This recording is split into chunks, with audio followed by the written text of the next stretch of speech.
انا مش شايف حاجه من حد خالص. لا كله محتاج. بكلمك جد، كلهم وقت اللي بينجح ما بتشوفوش.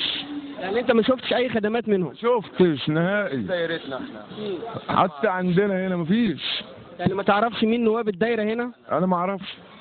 مش حاسين بوجود امير ابو هيف ولا ناشد المالكي ولا حد من الحزب الوطني؟ واحد منهم حاسس بمسلم زيه. هو اهم حاجه عايز الكرسي اللي بيجري عليه بس.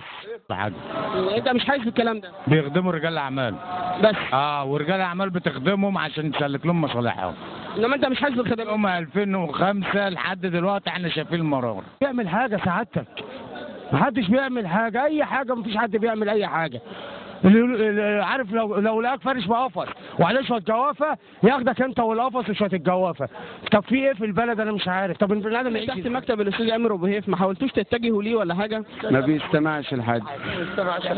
ما بيستمعش لنا حاجه، محدش بيعمل لنا حاجه. يعني الاستاذ امير مش قادر يحل لكم المشكله دي ويعمل لكم دكاكين؟ لا ما بيستمعش لحاجه. كذا مرة رحنا له كذا مرة يعني.